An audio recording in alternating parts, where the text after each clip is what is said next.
Bien, ben, écoutez, on va commencer cette dernière table carrée de notre colloque avec la thématique reconnaissance. Alors, en premier, je donne la parole à Madame Romilly, donc des Jean-Luc Sucre. Alors, c'est Jean-Luc Sucre qui va nous parler, je trouve que c'est une interrogation tout à fait pertinente, 60 ans 60 années d'art-thérapie, un métier en essence. Alors, bonsoir à tous. Alors, tout d'abord, je vais représenter Aurélie Bordet, qui est ma collègue psychologue. Cette question du métier en errance, pour le prendre un peu moins en errance, je vais parler de deux, trois choses et vous faire part des études que nous avons menées.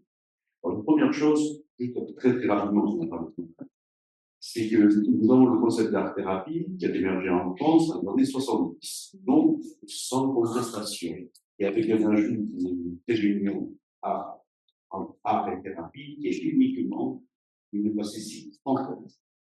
Dans les années 80, nous avons l'art-thérapie et les projets spécialisés. Je me rappelle que si on a une revue traverser les années, soit pour, d'accord ou pas d'accord, c'est la revue Art et thérapie de Jean-Pierre.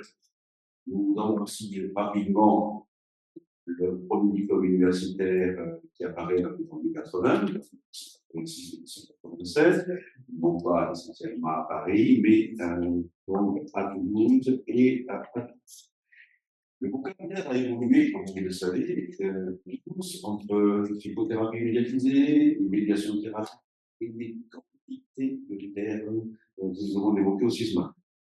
Dans les années 90, on a progressivement quelque chose qui apparaît, qui reste souvent sous silence, c'est l'introduction dans l'encyclopédie médico-chirurgicale de l'art-thérapie avec un article réalisé par Michel Stone, Marc Gérard et François Chimie. Puis, chirurgical avec certains projets, il a été développé par Anne-Marie Gilles. Je parle plus rapidement dans les années 2000 avec l'histoire du RCP, du possibilité. Aujourd'hui, l'art-thérapie est avec une difficulté de reconnaissance au niveau professionnel. On a fait une fédération des thérapeutes, il y a un conseil des thérapeutes, etc. Se pose toujours la question art-thérapeute qui est. Quand on regarde la littérature, ce qu'on va trouver, la littérature, dans les années 70 et 2023-2024, revue de la littérature, donc nous allons regarder le contenu des formations, nous allons regarder les fonctions d'utilisation de l'art-thérapie de la thérapeute, nous allons regarder aussi les caractéristiques et les compétences, le rôle et la place de l'art. Mais la question, par tout ce qui a été fait, qu'est-ce qui arrive dans la réalité du terrain? Pour réaliser le regard de ce des terrains, nous serons procédés. Nous allons occuper via les réseaux sociaux, les réseaux professionnels, et ce qu'on appelle les groupes de neige, un certain nombre de réponses à, d'une part, une enquête qualitative et une enquête quantitative. Nous avons des critères d'inclusion, c'est critères toute recherche, c'est des critères d'inclusion et d'exclusion. Les critères d'inclusion, c'est d'être en activité et avoir fait une formation interne. Bien, être en activité d'un thérapeute et avoir fait une formation interne. Nous avons obtenu sur une bande de 96 réponses et 83 questionnaires qui étaient exploitables. Dans la méthodologie, nous avons un questionnaire qualitatif qui comporte 5 items. Je pense que je vais vous projeter quelque chose. Nous avons des informations générales sur la pratique professionnelle, les enjeux de changement, et une partie quantitative dans laquelle nous avons exploré, ce qui ne se fait pas souvent, la dimension de la personnalité créative des art thérapeutes. Nous avons regardé aussi l'épanouissement psychologique à niveau professionnel, ça sera pas de question, et aussi le narcissisme. Le narcissisme, et que ça avait été aussi fait pour les internes en psychiatrie par mon collègue Franck Schmitt et collaborateurs sur les internes en psychiatrie. Donc, nous avons obtenu ces données, vous savez que c'est de manière statistique. Pour être assez rapide, nous avons une population qui, dans les répondants, est constituée de 79 femmes, 4 hommes, donc ça reflète bien la surreprésentation féminine. Et ici, nous avons une surreprésentation des métiers paramédicaux et du soin. Tout ça avec une moyenne d'âge de 45 ans et de nombreux répondants, ensuite 80%, ont réalisé, l'âge de 45 ans, en majorité des répondants, 80%, 80% ont réalisé déjà une activité professionnelle. Donc, on parle d'une profession de la reconversion. Souvent, dans les 83 répondants que nous avons, exploitables, cette orientation vers la formation d'art-thérapie et un travail d'art-thérapie, c'est aussi un parcours de vie qui inclut un travail de psychothérapie personnel. Important. Les praticiens qui ont répondu ont en moyenne de 1 à 5 ans d'ancienneté dans le poste actuel et une grande majorité, là aussi, possède le master. Pas comme master en création artistique, pas un master d'art-thérapie. Je vous rappelle que le master d'art-thérapie en France n'existe pas plus qu'un doctorat d'art-thérapie. Par contre, il peut avoir un master en local, un master en physique quantique, je pense que c'est autre. La plupart des art-thérapeutes aussi travaillent principalement dans le secteur de la santé, et ce qui diffère souvent de leur profession d'origine. C'est-à-dire qu'ils ont fait une première temps de carrière, par exemple, en tant qu'expert comptable, et une deuxième temps de carrière. Ça soulève aussi des questions, tout simplement sur l'impact, l'appréciation de la maladie, du soin et l'utilisation des outils. Quand on regarde la formation en art-thérapie, et nous prenons ce qui est pour réaliser les personnes. On peut trouver dans les répondants, les participants des répondants qui disent en moyenne on a fait 5 à 600 heures de théorie. Parce qu'une intervention des thérapeutes, il faut faire 1200 heures. En fait, une intervention des thérapeutes ne dit pas que sur les techniques, aucune formation spécifique qu'il faut faire. Par contre, il y a ce qui est nécessaire pour avoir une bonne formation là. Ce qu'elle doit contenir. Les participants ont réalisé 100 à 200 heures de stage. Ce qui n'est pas énorme. Je dis bien, et c'est une moyenne. Vous pourriez toujours dire, on comprend des extraits, vous allez toujours trouver des exemples. Je dis bien, c'est une moyenne. Et là, vous n'en faites pas du tout. Dans la formation. C'est pas compliqué. Nous trouvons aussi dans les participants des personnes qui ont une formation qui est pour 60% supérieure à Bac plus 2, formation initiale. Tout le monde est à peu près d'accord, il y en a 90% qui ont fait, en fait 90% qui ont fait le travail personnel, ça. Et dans les prérequis, ce qu'ils disent de manière très claire, c'est la nécessité d'une pratique artistique. Chose très surprenante. Quand on leur demande quel est l'intitulé de leur formation, eh bien, là, on en a 60% qui ne sont pas en capacité de nommer spécifiquement, dans la dénomination exacte, la formation qu'ils ont faite. Je dis bien, après vérification. Ce qui pose une question. C'est-à-dire, comment être légitime dans une profession qu'on n'arrive pas à nommer. On a donné le diplôme Blona, c'est diplôme-là. Ils ont même du mal à bien préciser leur formation. Ils ont aussi des enquêtes téléphoniques. Donc, question. Quand nous regardons, on te dit, les références de base. Ça, les références de base, j'ai déjà eu une surprise. On a fait une enquête puisque je travaille, une recherche sur les maisons des adolescents. Sont certainement que les maisons des adolescents, on doit nous proposer, c'est dans le texte, on doit nous proposer des médiations thérapeutiques. On doit regarder les médiations thérapeutiques, on s'aperçoit que seulement 30% des maisons d'adolescents proposent des médiations thérapeutiques. On demande pour 30% quelles sont les références théoriques qu'ils ont, quand évidemment, les répondants nous répondent des choses extrêmement modernes. Jean-Pierre Clash, Mélanie, Klein, Winnicott, Freud. Voilà. Je ne parle que depuis, il y a eu beaucoup de choses. Donc là, quand on est à les références de base, elles sont essentiellement celles de l'école de Lyon. C'est-à-dire, on va dire aussi Patricia Attili, avec Anne Pomme, bien évidemment, Bernard Chaudier pour faire le tour, et Jean-Marc Martin, exercer l'art thérapie. Alors, tout ça, exercer la thérapie, on regarde l'analyse de contenu, on a plusieurs mots qui viennent de résoudre cela. Première chose, c'est précarité. La majorité, là aussi, des répondants affichent non pas que le statut thérapeute, mais plusieurs statuts. Et parfois, très bien. Et ils sont dans plusieurs secteurs professionnels et ils peuvent travailler à temps partiel de 1 à 17 heures et essentiellement en tant que prestataires de services. Ils ont plusieurs statuts, donc ils sont sous subordination, sous tutelle médicale et paramédicale. C'est une large débat. Aussi, quand on leur demande qu'est-ce qu'il faudrait faire pour améliorer leur activité, et celle de la thérapie, ce qu'il y a fait, c'est de, première chose, c'est la formation. L'homogénéité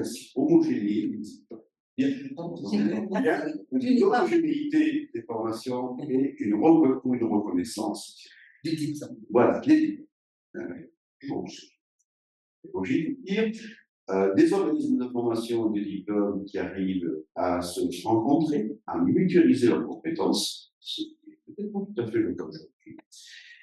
Et en l'absence de reconnaissance étatique, l'affiliation à un courant de pensée, c'est une question qui pose, est-elle nécessaire pour construire une identité professionnelle?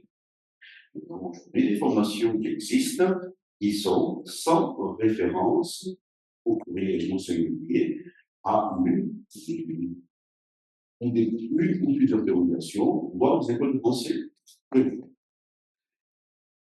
Autre mot qui apparaît changer pour exister, c'est la question de la recherche. Pour pouvoir une démarche scientifique, encourager les recherches et les recherches appliquées. Les recherches appliquées. Nous retrouvions ça aussi d'ailleurs chez nos collègues avec un groupe professionnel, il faut aussi souligner qu'il existe non pas un groupe professionnel, mais plusieurs. Et la question de l'union et de la visibilité est posée. Autre question qui transparaît à l'analyse de contenu, c'est celle de l'employabilité. Avoir une reconnaissance nationale, un diplôme unique et une meilleure visibilité.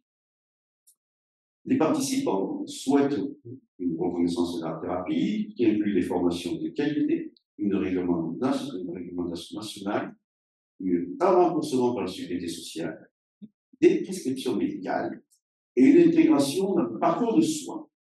Si nous regardons maintenant la personnalité des thérapeutes, la personnalité des thérapeutes, les traits narcissiques que nous retrouvons sont en lien avec l'exhibitionnisme et ce que nous retrouvons avec le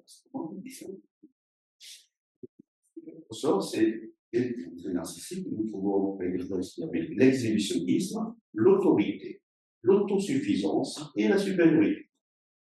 Alors, dans un système qui ne reconnaît pas l'art thérapie, les art thérapeutes sont témoigner de traits affirmés et nous pourrions dire démonstratifs. Le narcissisme est plus élevé chez les hommes art thérapeutes que chez les femmes. Plus les hommes ont un diplôme élevé, plus le trait narcissique est élevé. Si on regarde le rapport référence, bien. On pourrait dire cela comme. Excusez-moi, quels sont les outils qui ont été utilisés pour déterminer les personnalités générales?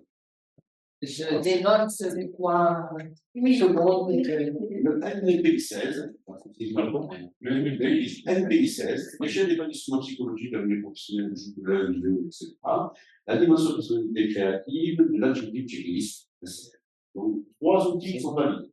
C'est toute la population, population géographiquement identifiée ou population population tout donnant.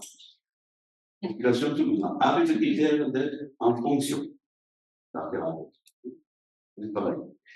Donc, on a des choses qui sont un peu surprenantes. Je vais aller un peu plus vite. Hein. Alors, on a surprenant parce que. Si je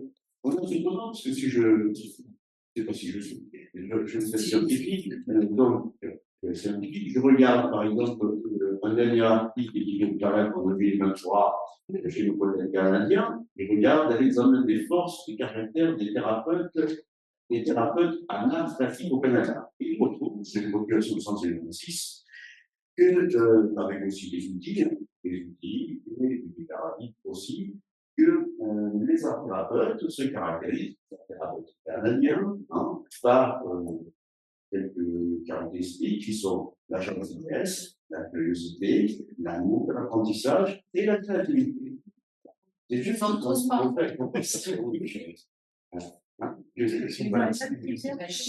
Attends, Quand on regarde l'épanouissement professionnel, on trouve par contre qu'il est élevé chez les art thérapeutes, dont on contrôle personnel de leurs interventions.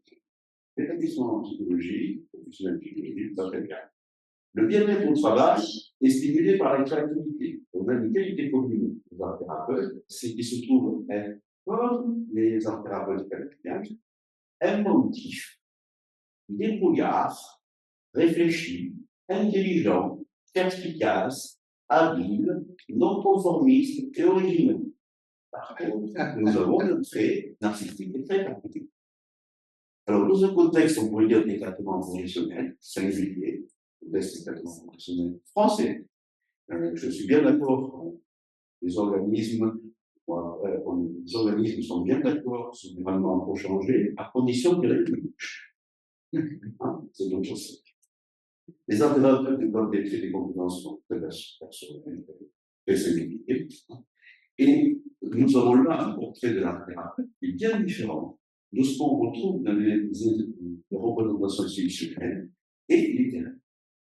C'est-à-dire, on parle souvent des compétences, mais on n'a pas interrogé les art thérapeutes, qui est du art thérapeute. Et là, on a une sorte de cartographie qui nous permet de voir que peut-être, si une profession est mal menée, elle entraîne aussi des comportements qui sont de l'ordre de la passion et du passionnel. Voilà, très bien. Merci. Oh. Et je te propose de passer ta montre suisse à Rodin. Tout va bien. Pour qu'elle soit là. Alors, maintenant, je passe la parole à Rosario Orines Moulin. Le péché originel, La Genèse nous parle d'un péché originel, cause de tous nos maux.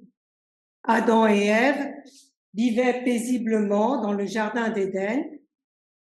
Ils y étaient nus et n'en avaient aucune honte, jusqu'à ce qu'ils mangent de l'arbre du fruit de la connaissance du bien et du mal. Alors, ils connurent qu'ils étaient nus et honteux, ils cherchèrent d'abord à se cacher, à cacher leur nudité et puis à se cacher du regard de Dieu. On peut dire alors que la connaissance acquise par Adam et Ève est la connaissance d'eux-mêmes. Et la déchéance, plus qu'une punition divine, semble être la conséquence de la perte de l'harmonie originelle. Perte à l'intérieur de l'homme même, avec un grand H, qui a honte de ce qu'il est, perte de l'harmonie entre l'homme et la femme. L'homme dit « c'est la faute de la femme que tu m'as donnée ». Harmonie, perte de l'harmonie entre l'humain et le règne animal. La femme et le serpent deviennent hostiles l'un pour l'autre. Et perte de l'harmonie entre l'homme avec un grand H et le divin. Le mot harmonie est défini dans le littré en tant qu'agencement entre les parties d'un tout, de manière qu'elles concourent à une même fin. Il est donc question d'unité. Serait-elle cette unité rompue ou perdue qu'il conviendrait de rétablir? Le mythe de Narcisse parle également d'un se connaître qui lui est fatal. En effet, le devin Tirésias prédit à Narcisse qu'il aura une longue vie s'il ne se connaît pas. En se mirant dans l'eau, Narcisse, au départ, ne se reconnaît pas il est captivé par cette image. Et ce n'est qu'à partir du moment où il se reconnaît que le malheur s'abat sur lui, car il sait que jamais il ne pourra se rejoindre. Et le jeune enfant fait la même expérience que Narcisse face au miroir. D'abord, il se dévisage sans se reconnaître, et ce n'est que vers 14 mois qu'il est en mesure de prendre pour sienne l'image dans le miroir. Avec la confirmation que lui donne l'adulte, c'est bien toi, l'enfant se voit, mais il se voit non plus comme il se sentait être, sinon comme objet extérieur à lui-même. L'image spéculaire énoncée par Lacan semble non pas unifier l'enfant, mais l'arracher à lui-même. Elle introduit une dissociation. L'enfant devient spectateur de lui-même, visible pour lui-même comme pour autrui. D'ailleurs, ce comme est utilisé par le serpent. Vous aurez la connaissance du bien et du mal comme des dieux. Du coup, il fait aussi la découverte de ce que Rimbaud dit, « je est un autre », ou ce que dit Magritte, « ceci n'est pas moi ». D'où l'apparition d'un œil omniprésent, au travers duquel l'enfant puis l'adulte va se voir et se juger tel que les autres pourraient le faire. C'est ainsi que nous prêtons à autrui des jugements accusateurs qui nous appartiennent en fait. Dans la Bible, le serpent est associé au diable et à Satan. Le mot diable vient du grec et signifie la division. Et le mot Satan vient de l'hébreu et signifie l'adversaire ou l'accusateur. Il en va donc de division et de jugement accusatoire, tout un mécanisme susceptible de créer une attitude paranoïaque. L'enfant face au miroir va s'identifier à l'image projetée. Et ce faisant, il s'identifie à l'image de lui qui le définit aux yeux de ses proches. Nous pouvons questionner là le début de l'impropriété du Dasein. En fonction de la concordance ou de la discordance entre ce qu'il se sent être au fond de lui et ce que lui renvoie cette image, il se sentira ou non reconnu. Fondamentalement, chacun voudrait être reconnu pour ce qu'il se sent être au plus profond de lui. Et pourtant, paradoxalement, les personnes qui viennent nous voir dans nos cabinets ne nous disent pas qu'elles veulent être reconnues pour qui elles sont. Elles nous annoncent d'abord venir en quête de conformité, car elles veulent correspondre à ce qu'on attend d'elles pour être aimées. Et elles s'appliquent à cacher ce qu'elles sont au plus profond, par peur du rejet. Elles craignent de mettre en lumière des élans pulsifs, des émotions et des sentiments réprimés. Notre rôle, me semble-t-il, dans l'accompagnement thérapeutique consiste à les soutenir dans le dévoilement de la beauté de leur être. Car seule une existence propre est à dessein de soi. Exister, selon Heidegger, veut dire pouvoir être authentique. Voilà quelle pourrait être la symbolique du mythe biblique.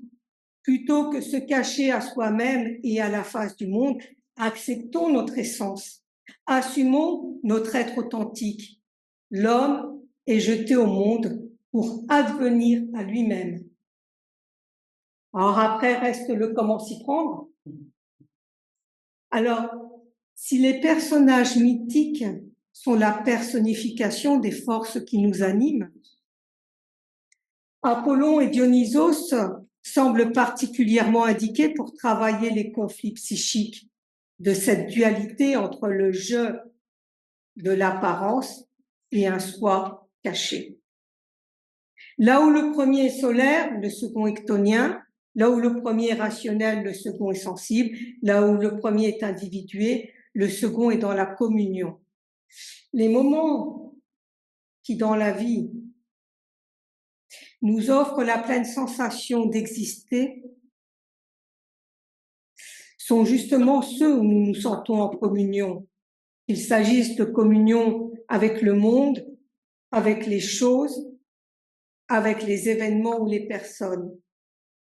Ce sont des moments où nous avons l'impression d'être ouverts, en expansion. Et Dionysos induit cet état à travers l'ivresse de la musique, des chants et des danses. L'individu en oublie son ego.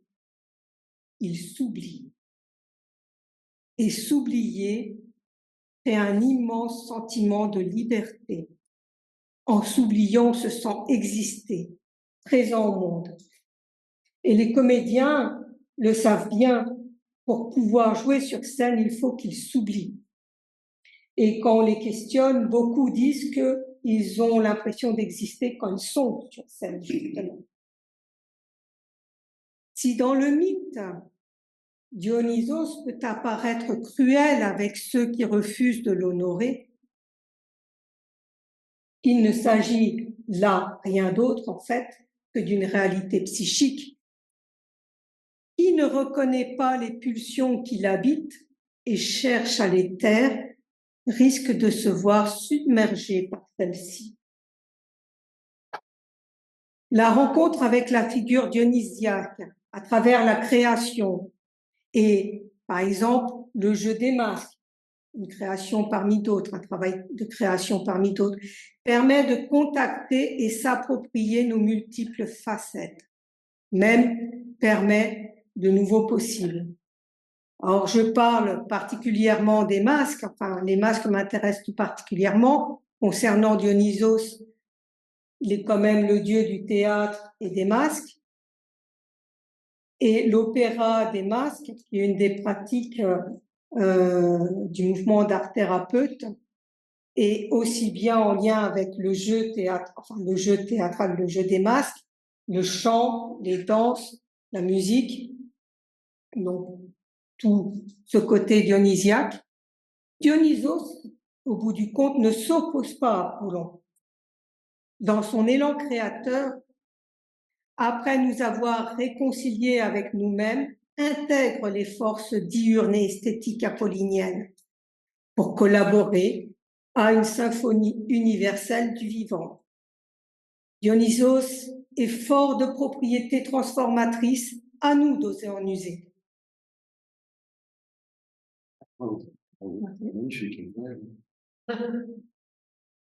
Là, on peut dire qu'on a le droit à 3 minutes de silence, parce que tu as terminé 3 minutes avant. C'est une autre façon d'exciter. Voilà, On va faire 1 minute de silence pour la mort de Dieu. Voilà, mort de Dieu. Bon, écoutez, maintenant, c'est maintenant.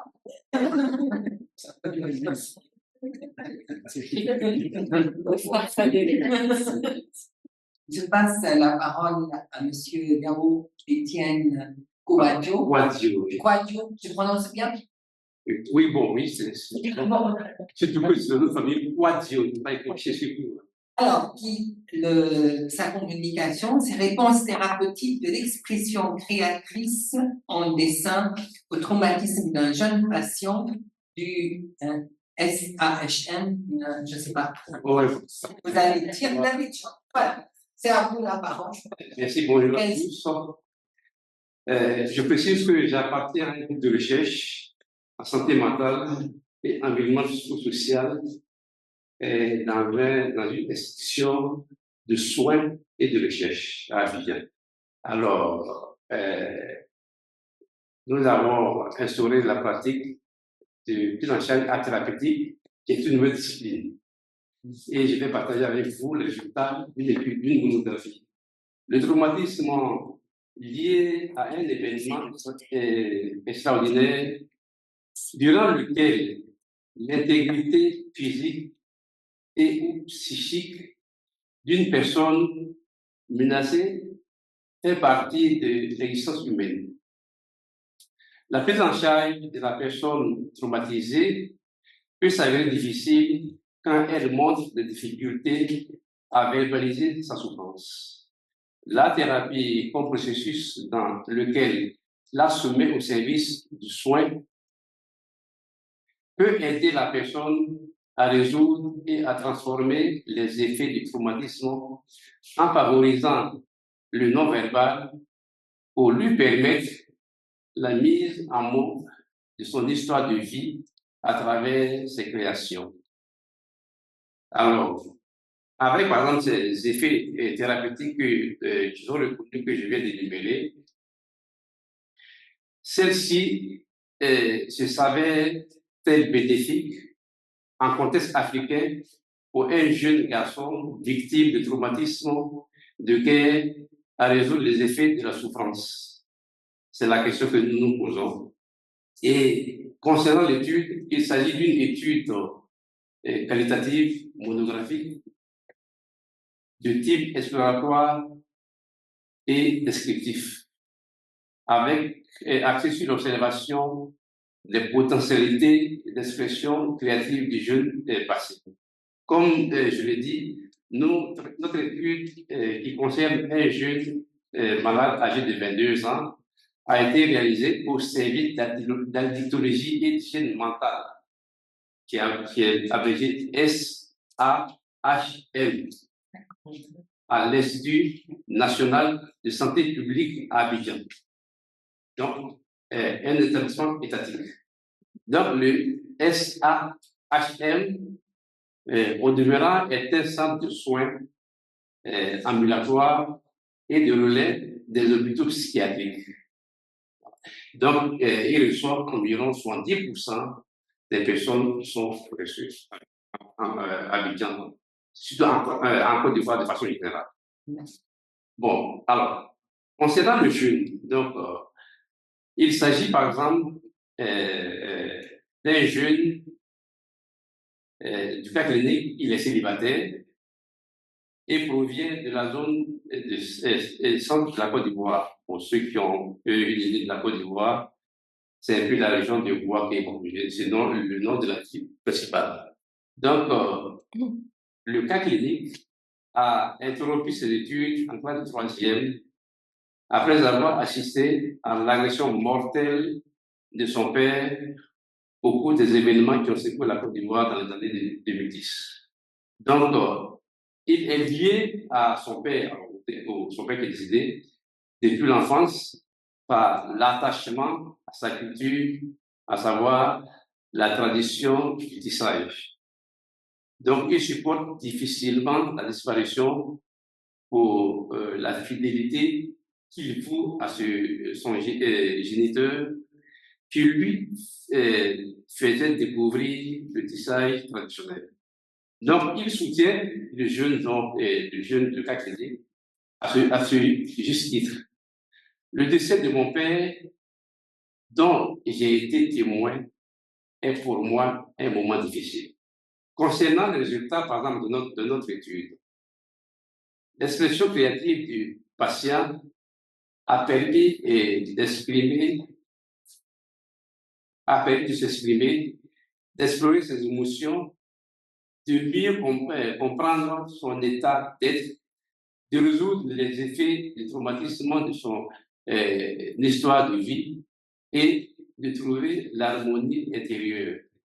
Ces sources de transformation émettent des matières textiles plurielles de taille, de forme et de couleurs différentes qui offrent une approche sensitive, sensorielle, complète. Donc, en invitant par exemple le jeune patient à explorer ces tissus qui réveille et active le processus créatif, nous partageons avec lui les tissages du sensible dont la trame permet à l'être en souffrance de se dévoiler dans un espace de possible. Concernant le décès de ce jeune patient, j'ai envoyé deux productions, je pensais qu'on c'était pour une meilleure compréhension, mais j'essaie quand même d'expliquer un peu ces dessins. Donc, le jeune intègre dans son expression créative des techniques de collage textile et du dessin. Avec ces dessins réalisés, pour la plupart à partir des bandes de tissu, donc héritage artisanal ancestral, le jeune créateur s'inspire de son expression personnelle et de ses observations de la violence du traumatisme. Les tissus, avec leurs riches tapisseries de couleurs, motifs et récits, lui offrent une dimension de guérison unique. Voici les mots du jeune à la suite de la réalisation de son premier dessin. Quand j'ai collé les morceaux de tissu sur mon dessin avec mes doigts, cela m'a vraiment fait plaisir énormément.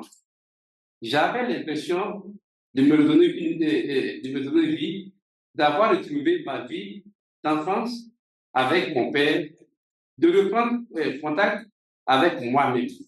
Il a utilisé principalement dans son dessin des bandes de tissu critiques, les motifs géographiques présents racontent l'histoire propre à la culture d'appartenance de son père et traduisent une salutation d'adieu. Concernant le travail s'agissant de la biographie du jeune patient, ou du moins la psychobiographie du jeune patient, laisse apparaître un mal-être qui peut être mis en rapport avec le père, avec la perte d'un être cher, faisant partie intégrante de sa vie. Le tout dans un contexte familial et social perturbé. Son attachement à son père défunt montre l'importance de la protection spéciale dans la vie familiale et sociale qui vise à améliorer le cadre dynamique, relationnel, ainsi que l'intégration sociale dans le contexte familial africain.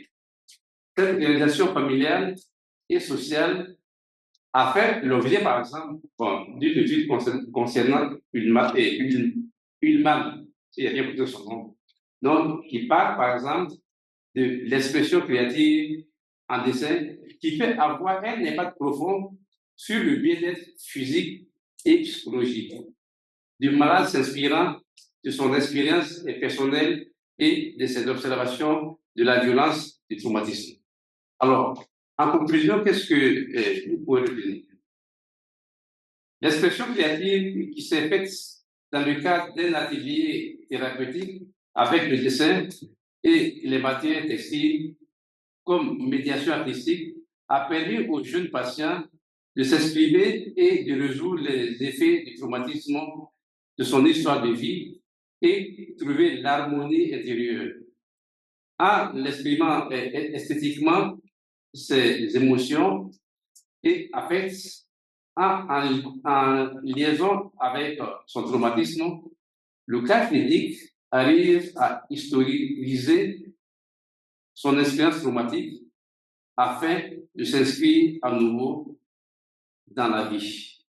Au regard de ces avantages que cette pratique thérapeutique présente, il y a lieu donc de l'améliorer pour le bien-être des sujets que nous accueillons dans notre service de prise en charge. Je vous remercie. Bravo. Alors, pour terminer, je passe la parole à Alain Vasseur qui va nous parler quand la médiation s'origine dans la relation vraie, à l'exemple de l'avocat. Voilà, ce que l'on sait de quelque chose nous empêche de le connaître. Ce que l'on pense de quelqu'un dispense de l'écouter. Ici, le silence apaisé de l'écoute devient primordial pour nous relier à l'autre. Dans la nudité du silence, dans la rareté des mots, quelque chose peut enfin se dire et s'entendre car un espace ouvert à l'échange vient de se déployer. Toute une part de l'activité de parole, ce que les théoriciens du langage appellent la fonction fatigue, ne revient qu'à établir la communication, manière de dire « je suis avec vous, vous êtes avec moi, nous sommes là l'un pour l'autre ». Mais pouvoir se tenir ensemble dans le silence avec l'autre, c'est avoir atteint un autre stade de la relation où l'on n'a plus besoin de se rassurer. Dans le silence comme dans la conversation, nous sommes présents l'un à l'autre. Cela n'empêche ni la discussion, ni le bavardage, ni les fous rires, et même cela les nourrit. Porosité, écoute, accueil, dans ces trois mots s'origine quelque part notre travail thérapeutique, mais également la construction identitaire de l'individu ou le développement des associations qui s'inscrivent dans une présence pleine, c'est-à-dire dans un travail ensemencé par le silence de la réflexion. Dans le cadre de l'atelier, l'art-thérapie peut lui donner langage, chemin, demeure, et favoriser un retour central vers notre primitive humanité, souvent qualifiée à tort d'archaïque. En effet, fondamentalement, l'archaïque n'est pas le désuet, le passé, mais l'origine. Le premier royaume humain est celui de son propre silence, in utero. Y revenir, c'est accepter d'aller du côté de ce qui est apparemment le plus humain, les choses du corps. À l'origine, dans son lien premier au monde, le corps est besoin. Il veut nourriture maternelle, terrestre, mais aussi spirituelle, et donc parole, amour et créativité. Mais le corps est aussi désir, désir d'union, désir de l'autre. Et rapidement, les humains sont devenus plusieurs ensemble. Ils y ont trouvé de quoi survivre et se construire. Nous savons aujourd'hui que le cœur de toute culture s'enracine dans la mutuelle présence rendue possible parce que les hommes partagent et surtout n'épuisent pas. Le cadre silencieux et contenant de l'atelier d'art-thérapie peut favoriser ce temps de partage, de rencontre, de relation avec soi-même, avec notre autre, enfoui en nous, avec les autres.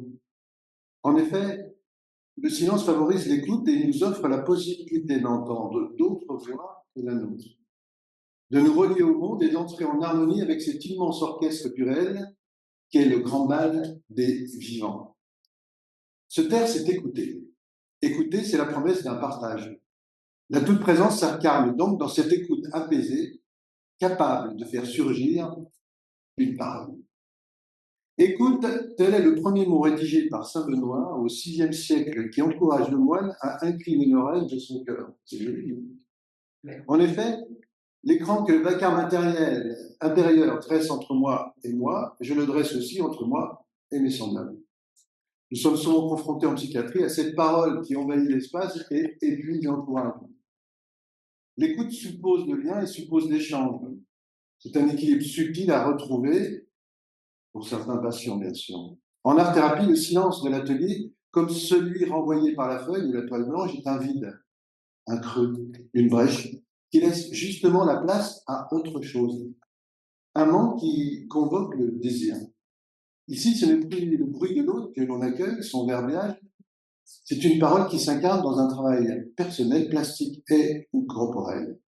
Ici, on abandonne la gesticulation sociale pour la rencontre avec l'autre, avec soi-même. Le temps du silence est donc temps de jachère, car être dans le silence, c'est être seul. Angoisse primordiale stockée sans doute dans notre mémoire archaïque qui nous renvoie à la peur de l'abandon, de la solitude, la peur du sang les autres, une peur réactivée par les confinements de 2020 et 2021. L'art-thérapie a ici un rôle à jouer face à cette peur originelle. On pourrait imaginer qu'elle a pour fonction d'inscrire l'individu dans une dynamique de veille. Ce dernier devient en quelque sorte une sentinelle de ses silences. Le patient peut ainsi se tenir debout, au bord du gouffre, attentif aux signes, et prendre avec passion le réel en eux, c'est-à-dire ce qui parle quand tout enfin se tait. En art-thérapie, l'art comme voie n'est pas ce que nous nommons art, c'est tout ce qui naît de l'homme comme œuvre et parole gratuite. Le but n'est même pas d'exprimer, pas de but. Mais dans cette œuvre, fut-elle modeste, voire apparemment dérisoire, est donné à l'individu d'être, de se sentir présent et relié à quelque chose de plus grand. L'art pariétal en est un exemple. Il nous renvoie aux origines de la peinture et à cette question qui nous dépasse encore, pourquoi, pour qui, dans les abris rocheux ou les grottes que l'on imagine d'un silence profond, des hommes et des femmes gravent et dessinent ces moments de leur vie qu'ils gardaient en mémoire. Ces scènes colorées de chasse, d'affrontements, de chutes d'animaux blessés ou mis à mort racontent des histoires, leur histoire, notre histoire. Franchir le seuil d'un atelier d'art-thérapie, c'est en quelque sorte accorder du temps à son histoire. C'est aussi s'accorder le temps d'une mini-retraite, d'un retrait du monde pour vivre un temps fécond plutôt qu'utile. Voici peut-être une première clé face à cette panique qui parfois nous saisit au creux de l'inactivité. Ici, il ne s'agit pas de rendre ce temps productif, il n'est pas question de temps que l'on perd ou que l'on gagne, il s'agit pour quelques heures d'échapper au temps, de fermer quelques portes, d'en ouvrir d'autres, de laisser advenir le silence, d'être là pour soi, par soi et avec soi, seul dans une relation vraie avec le groupe. Durant la séance, chacun est invité à déposer ses contraintes sociales, à se reconnecter avec le vivant de son histoire, à enrichir sa façon d'habiter le réel en s'accordant un peu mieux avec l'habit de chair qu'il a revêtu au jour de sa conception, afin de vivre une expérience singulière. Parce qu'il ne saurait y avoir d'expérience sans fécondité et qu'il ne tient qu'à nous, que ce que nous vivons, même le plus déconcertant, même le plus âpre, porte un fruit, et si possible un fruit qui ne soit pas amer, l'expérience de ce silence créatif partagé est toujours à tenter et donc essentiel à prescrire. Un temps dont les fruits se révéleront peut-être tardifs, peut-être discrets, mais nous le savons, il existe toujours une suite bénéfique à cette expérience-là, à savoir une certaine reconnaissance de sa propre valeur qui s'appuie sur une façon nouvelle de se regarder, de se parler, de se sentir. Nous savons que le domaine des valeurs résulte d'un rapport harmonieux entre la vie émotive et celle de la pensée, car on ne saurait avoir des valeurs qui ne correspondent pas à son expérience. En dehors de cette expérience, l'individu se ferme et noie ses tourments dans des standards, des vérités sociales incorporées pratiquement à son insu, qui creusent l'écart entre ce qu'il ressent, ce qu'il veut faire et ce qu'il doit faire. L'art-thérapie peut ici apporter une réponse à cet enfermement en invitant le patient à identifier ce qui le met en mouvement, ce qui l'inspire, à redéfinir des règles d'exigence, à reformuler ce qui vaut la peine d'être fait. Ici, le patient n'est plus réaction, mais action dans une temporalité et une finalité interne qui sait profiter parfois du hasard pour réaliser ce qu'il veut. Gaston Bachelard s'en fait ici l'écho. Pour penser, pour sentir, pour vivre, dit-il, il faut mettre de l'ordre dans nos actions en agglomérant des instants dans la fidélité des rythmes, en unissant des raisons pour faire une condition vitale.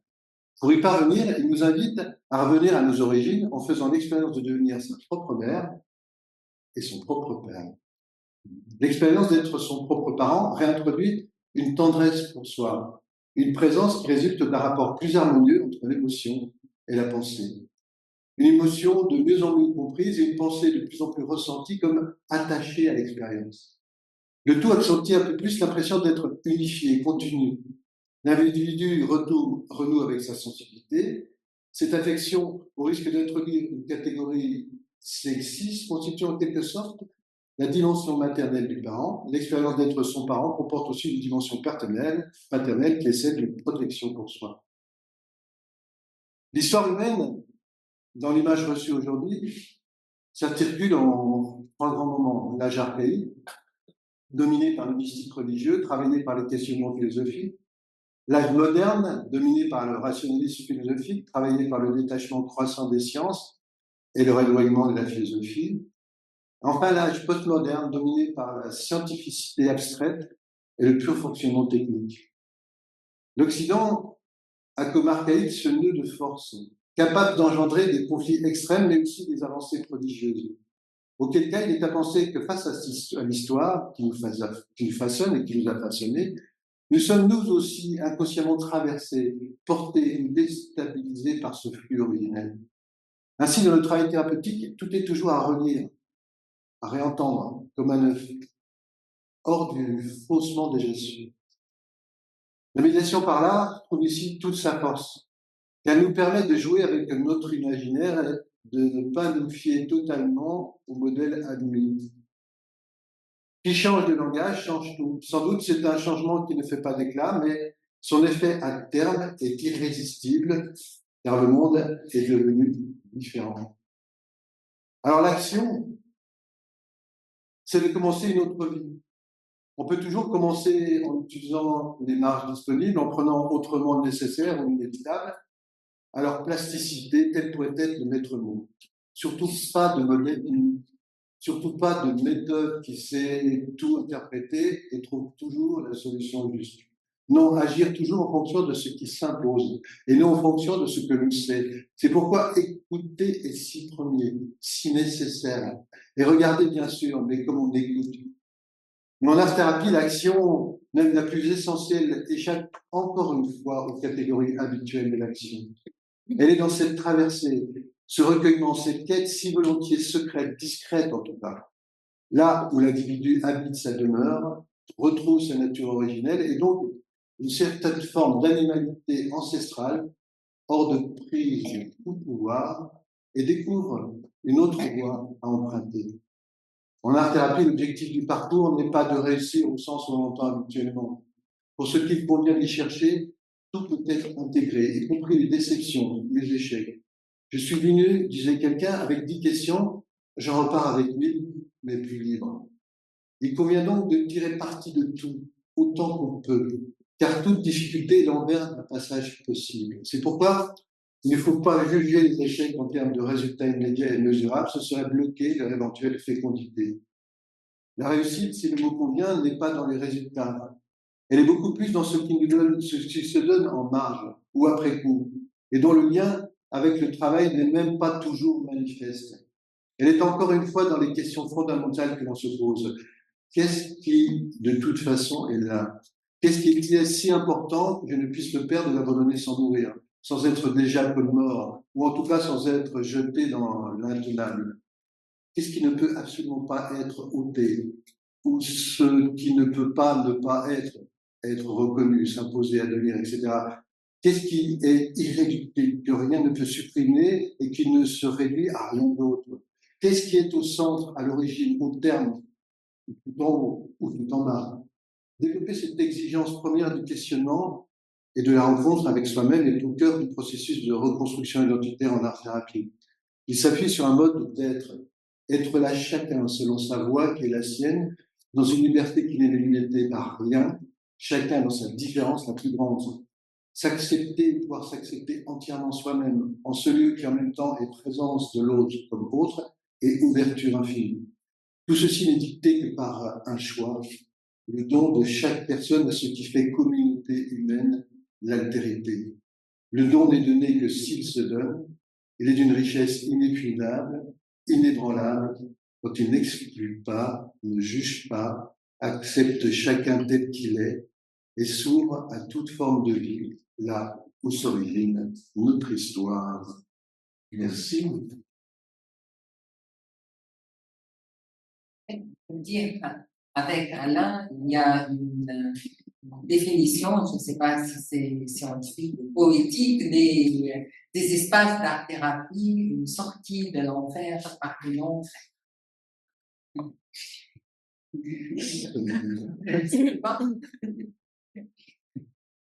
Très bien.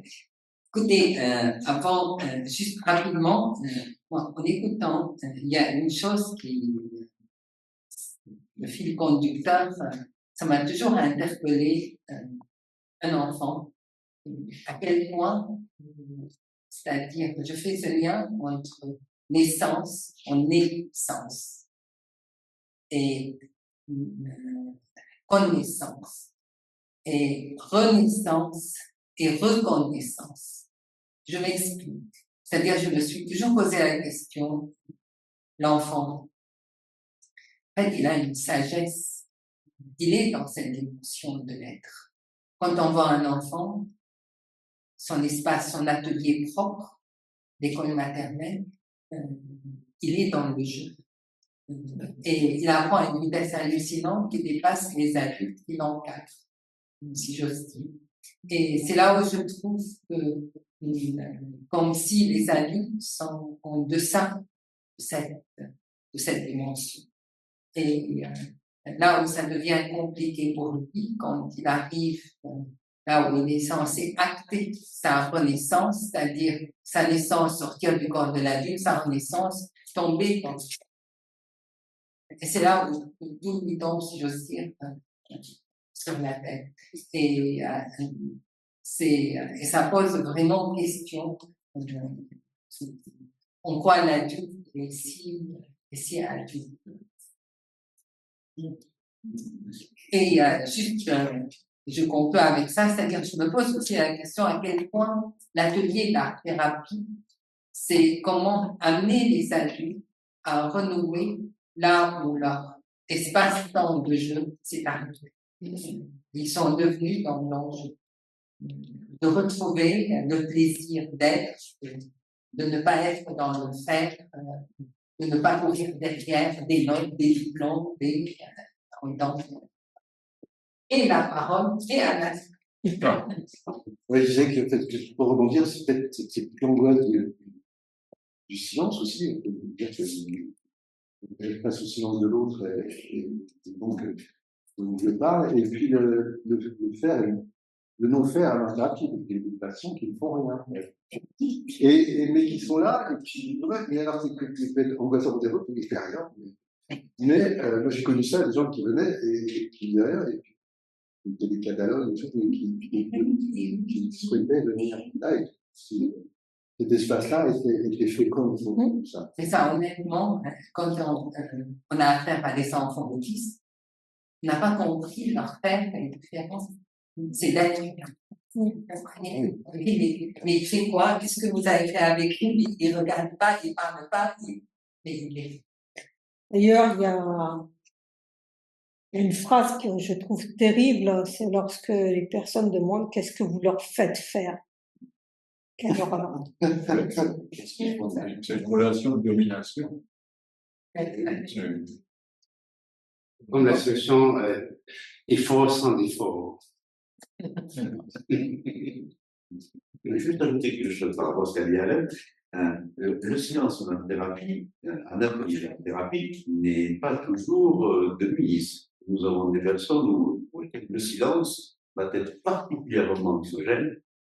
Et si on a une enveloppe musicale, une enveloppe sensorielle, au contraire, on va leur permettre d'avoir une enveloppe sécurisante, un safe place, qui est totalement nécessaire. De même, nous avons dans des comportements obsessionnels addictifs, si on a une vigilance, on peut immédiatement s'emparer de quelque chose, le remplir et répéter à l'infini ces pensées obsessionnelles et être dans une addiction. Donc, le silence des ateliers, il se pense peut-être en fonction de la population, certainement, on le reçoit.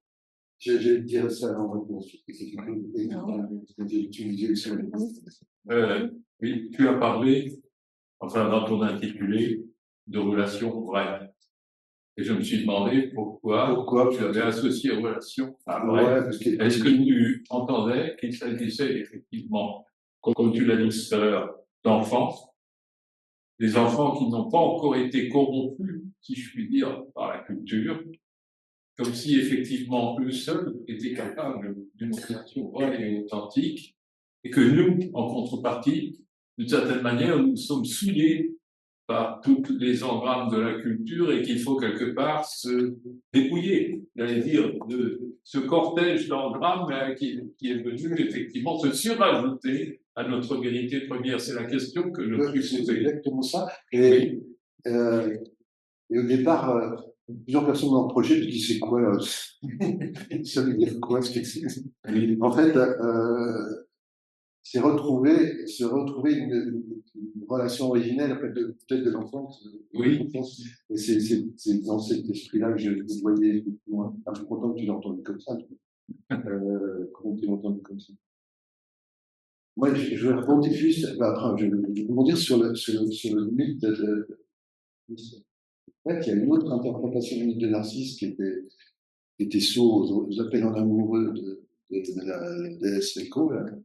Mais Narcisse, il y a tellement de significations d'ailleurs.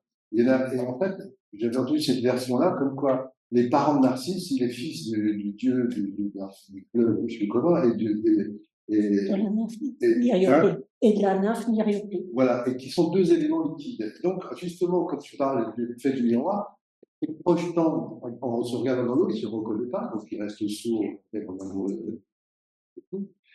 parce qu'il ne peut pas se construire, puisqu'il n'a pas d'image signifiante devant lui, de paroles signifiantes, et donc il n'a qu'une solution, c'est de retourner dans le ventre de la mer, donc de se noyer pour renaître à nouveau.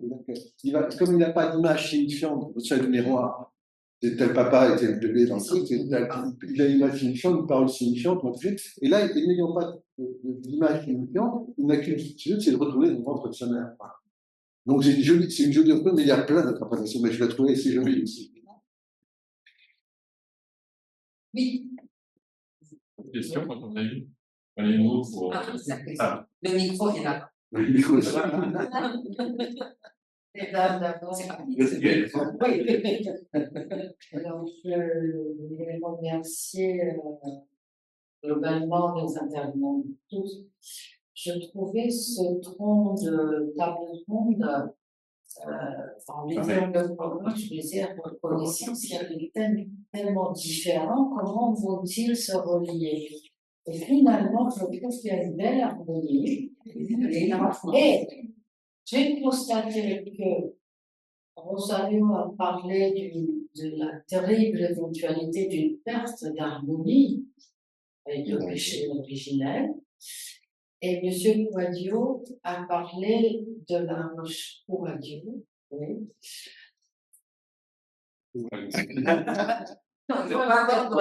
Est-ce que je peux dire la tienne? Absolument, oui. D'ailleurs, ma Voilà, je ne suis pas française dans cette table ronde.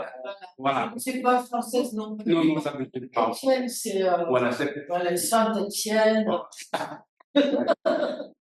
Yao, c'est plus sympathique, mais je ne sais pas. Je reviens à l'histoire de je m'excuse, mais je m'excuse de vous interrompre en parlant de Yahoo. Vous me ramenez un peu à mon enfance, parce que Yahoo, c'est le nom de mon jour de naissance. Ouais, c'est ça. Et voilà, vous remontez à l'enfance. Donc, on dit Yahoo, je me rends à mon enfance, je reconnais le jour de ma naissance, pas le jour de ma reconnaissance est reconnu même par ma communauté. Voilà. Donc, vous voyez que la question de relation de confiance, c'est pourquoi, je m'excuse de vous interrompre, c'est pourquoi tout à l'heure j'ai dit, laisser la pratique thérapeutique en Afrique, le côté africain, elle est vraiment complexe. Il faut arriver à trouver le point d'ancrage par rapport à ce qu'on propose aux personnes qui sont en souffrance que nous accueillons. Parce que si vous les amenez dans un espace autre où ils ne se trouvent pas, vous risquez de les enfoncer davantage. Voilà. Bon, voilà. J'ai un peu étudié la question des étrangers, des migrants, comme j'en ai déjà dit X fois. Et donc, en fait, si j'ai compris comme ça globalement, vous êtes à la recherche d'une harmonie entre la thérapie contemporaine, scientifique, etc., et les tradipraticiens, voilà. C'est hyper intéressant. Donc, je reviens à mon idée d'harmonie. Donc, vous avez, elle a parlé de l'épouvantail de la perte d'harmonie, n'est-ce pas? Et vous avez dit, il y a une recherche d'harmonie intérieure. Pardon? Le jeune homme l'a trouvé, c'est ce qu'il dit. À un moment donné. Je n'ai pas entendu. Le jeune homme dit qu'il a trouvé l'harmonie. Ouais. C'est ça, c'est ça. Et moi, donc, tel que vous me voyez, j'espère que la profession d'art thérapeute sera un jour en harmonie avec la société française. Là, j'arrive. Merci Jean-Luc pour cette dernière statistique. Voilà. Donc, j'espère que ça va. Et pour boucler la boucle, il y a entre silence et enveloppe à trouver une harmonie aussi. Donc, finalement, on a tous besoin de reconnaissance dans une harmonie magnifique sur le plan théorique. Le micro, il passe à ton voisin. Juste l'intervention sur votre article. Vous avez dit quand même un peu la photo, et moi je m'étais intéressé pour voir la photo, la métier à tisser.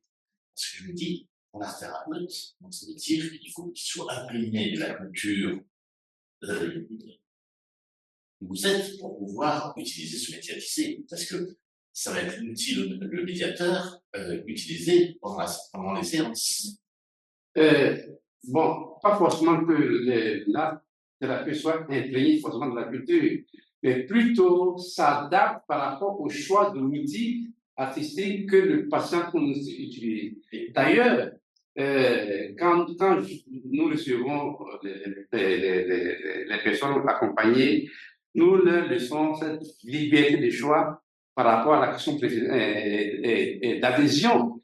Le jeune homme dont il s'agit, comment la question de prise en charge thérapeutique a été déclenchée. Je vous précise que c'est une prise en charge pluridisciplinaire. Donc, il y a la prise en charge médicamenteuse et puis une prise en charge additionnelle à la prise en charge médicamenteuse qui est thérapeutique.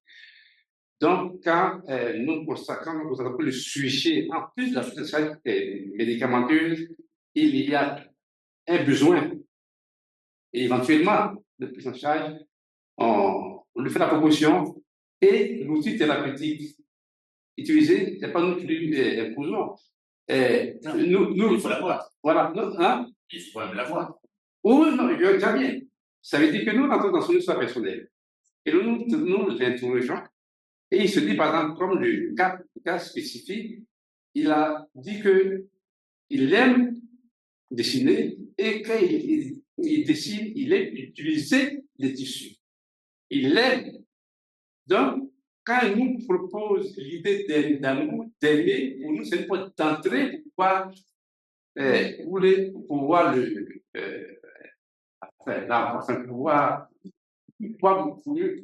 l'accompagner. Donc, il aime le tissu parce que ça lui parle, ça lui ramène. Donc, c'est partant de là, nous lui donnons le livre pour utiliser cet outil. Donc, si la thérapeute n'est pas de la culture, ça veut dire que doit s'adapter au là, comment on appelle ça, se mettre à. Oui, il faut qu'elle apprenne. C'est bon. Oui.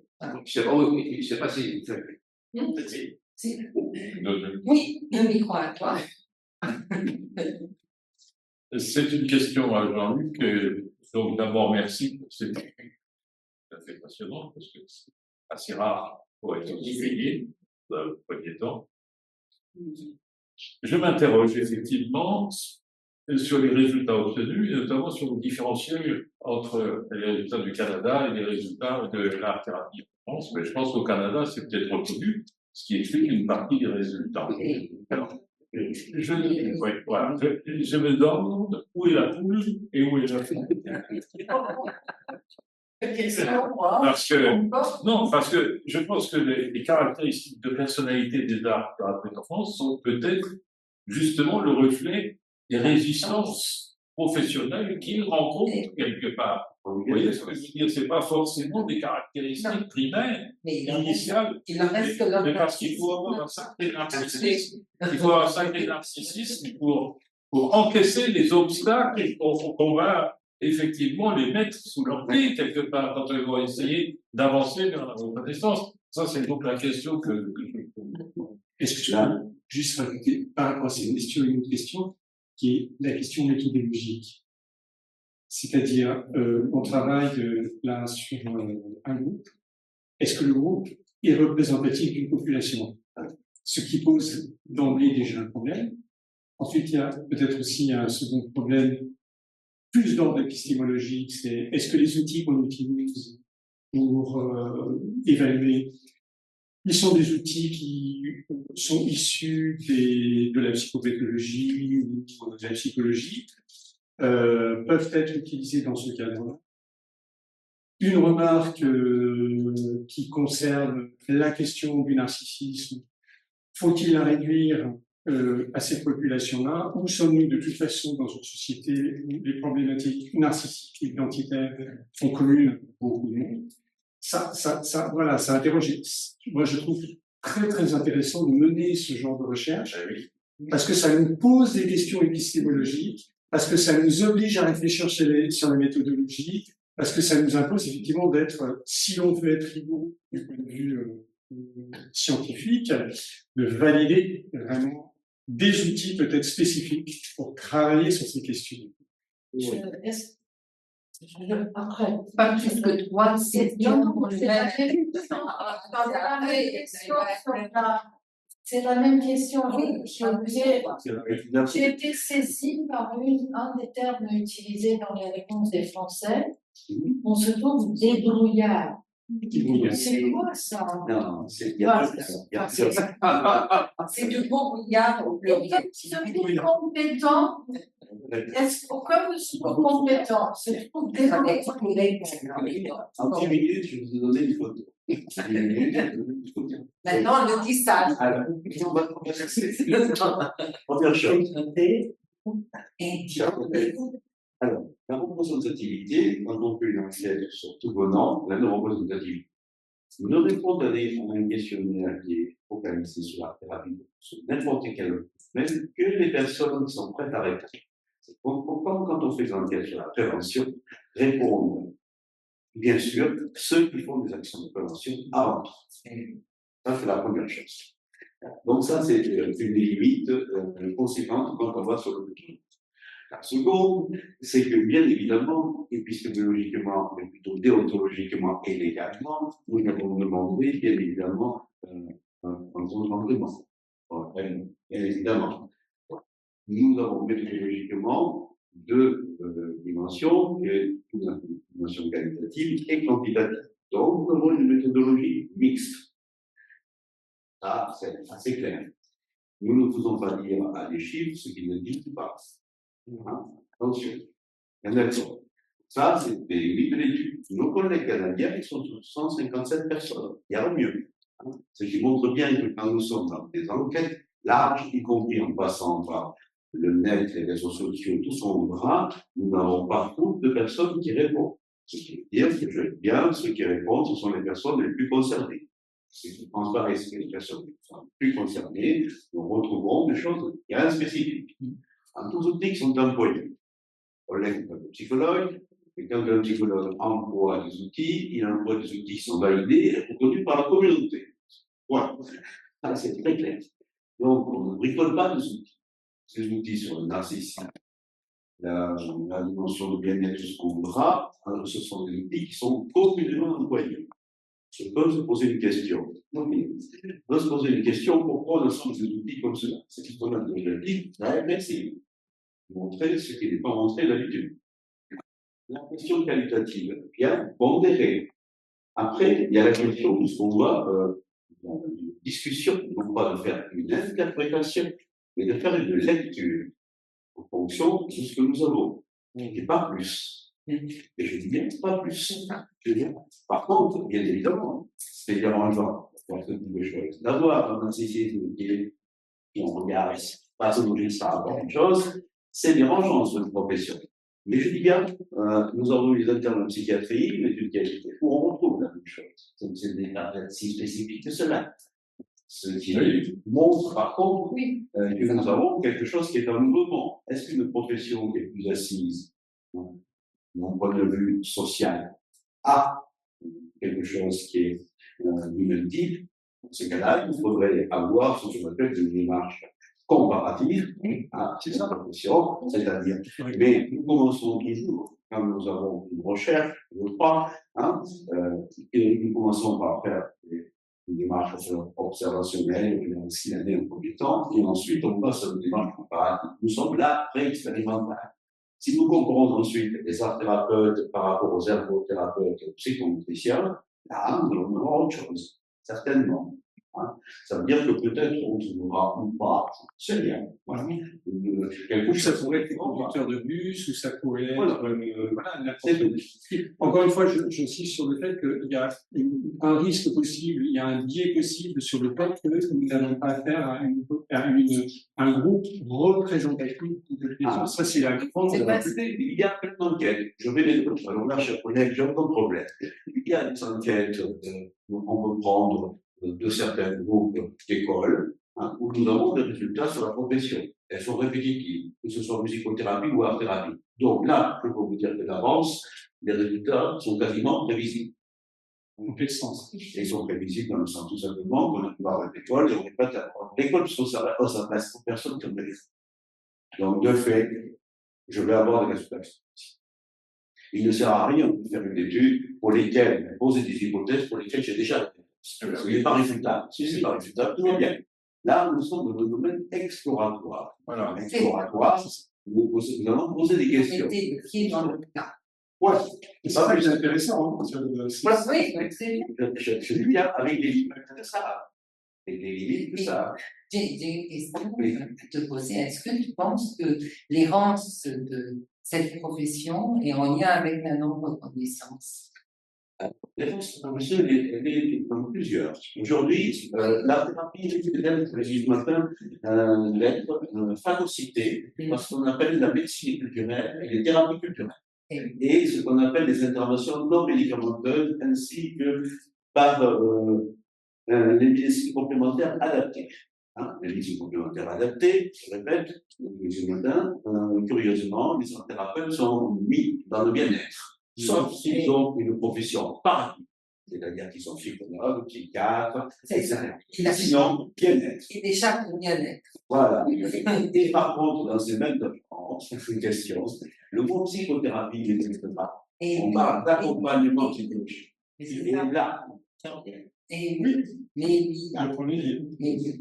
Quant aux art thérapeutes, voilà, je suis bien en force de se disputer, je redis, en force de se disputer, il y a le risque, c'est d'être technicien. Technicien. Et sous l'égide, hein, je vois, on prescrira de la thérapie, on prescrit des prescriptions muséales, des séances, on prescrira pour la dépression 12 séances de la thérapie, comme on prescrit aujourd'hui, avec un aussi, 12 séances, pour le marché, il n'y a plus d'école maternelle. Voilà. Plus de récréation. Non, mais attendez, il y a un micro. C'est pas qui dit, mais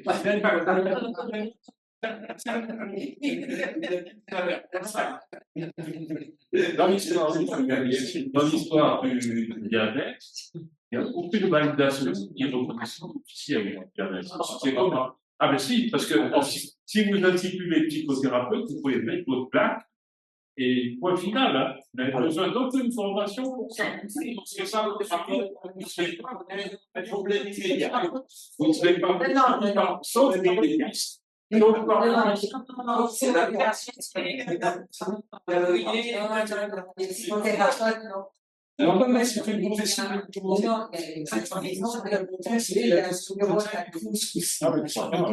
par contre, on peut mettre psychopraticien.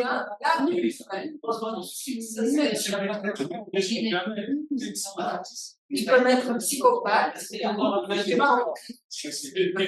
Psychopathe, tu peux. Hein. Alors, oui, bien sûr, tiens, tu as le micro. Alors, je trouve que collègues ont une très importance que nous recevons des patients qui viennent avec une demande de mise en conformité. Ça, c'est la psychopathologie de la vie quotidienne. On parle toujours des grandes pathologies, alors que la majorité des patients que nous voient ont des questions, etc. Des psychopathologies quotidiennes et avec une mise, très très bien dit, une mise en conformité. Et très souvent, la thérapie, on leur montre que la conformité est une originalité, et de spécificité, qui éventuellement n'est pas si mal que ça. Avec d'authenticité pour être ce que soulignait Alain, l'authenticité est quelque chose qui nous semble nouveau, mais qui n'est pas nouveau. Chaque fois qu'on parle d'évaluation des psychothérapies, on revient à Einstein, 1975, en disant, quand on parle d'évaluation de psychothérapie, il y a deux facteurs de recherche. C'est l'authenticité et la confiance. Et c'est tout. Alors, bien sûr, on peut regarder ce qu'on appelle les facteurs spécifiques. Si on regarde l'évaluation de psychothérapie, notamment la thérapie avec l'évaluation de psychothérapie, c'est des facteurs spécifiques, c'est 15%. Quels sont les 15% que nous avons de spécifiques à la thérapie que nous avons? Le jour où nous répondrons de manière unanime, parce que, nous avons certainement pour l'instant, nous n'y sommes pas tout à fait. Il y a quand même une recherche pas récente du tout qui a été faite donc sur les psychothérapies et en quoi certaines psychothérapies étaient meilleures que d'autres. Et finalement, on est quand même arrivé à ce résultat que, quelle que soit l'assise théorique du clinicien, ce qui compte, c'est la personne. Et en fait, c'est la relation. Non, c'est la même, c'est l'ordre. C'est ça. C'est ça. C'est ce qui c'est finalement le plus important. C'est l'alliance aidante. Et même si le transfert de praticien d'une aidante négative dans une autre théorisation au transfert négatif, au bout de 2 séances, il y a un abordage affectif qui se fait. Et ce qui compte, c'est la perception qu'a le patient. D'une autre manière, quand on n'a pas d'identification héroïque, si je prends la yeux, c'est-à-dire de père, de mère, etc., très souvent, nous savons que cette identification héroïque est transitoire. Ce qui nous ramène à la jeunesse. On a encore 2 minutes et demie.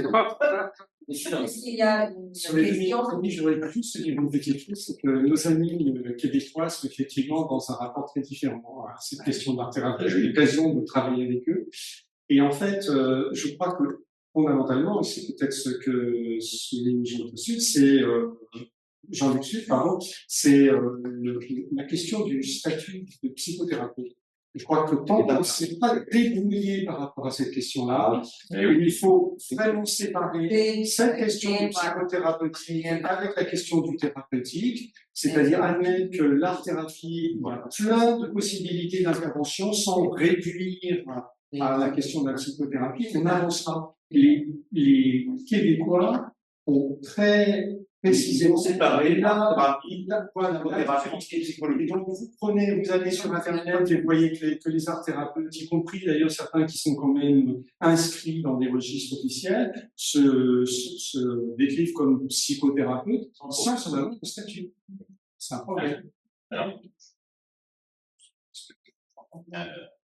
L'opinion dans laquelle moi j'ai venu en tant qu'arthérapeute, c'est qu'on n'est pas psychothérapeute, on fait des thérapies nécessaires. Oui. C'est pas les psychothérapeutes comme ça qu'il faut prendre les choses. Non, c'est pas comme ça. Si on prend par exemple ce que dit l'école de Lyon dans l'évolution, d'un côté, on a un thérapeute qui utilise des techniques cognitivo-comportementales et pas, il ne fait pas le transfert. De l'autre côté, nous avons des cliniciens thérapeutes qui utilisent la thérapie et qui travaillent avec le transfert sur la médiation, le transfert sur la relation. Mais, même on écrit à plusieurs reprises, en fait, ce sont des frontières très poreuses. Par contre, demander à ce patient qui est à côté, le thérapeute, un psychothérapeute, va utiliser des techniques. Alors, un moment où il demande quand même à ne pas jouer et de savoir où on est. Dernière question. Mais avant dernière question, juste pour dire, si on parle d'étymologie du mot psychothérapeute, c'est un thérapeute de la psyché. Est-ce que l'art travaille sans la psyché? ça va aller chercher. Je suis absurde de pas C'est juste, c'est quoi les médiations dans les Alors, attendez, la dernière question. dans les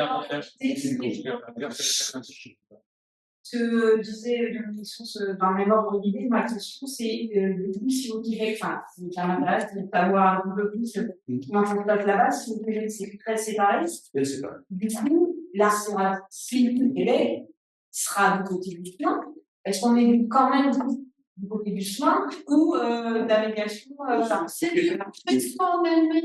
Pourquoi elle doit être d'un côté ou de l'autre? Non, oui, je suis bien d'accord avec vous, c'est pas une question séparée. Enfin, le côté m'interroge. Un pédopsychiatre dans son art. C'est même une fois au métier. Parce que vous parliez de bien-être tout à l'heure, mais là, c'est ça. Ce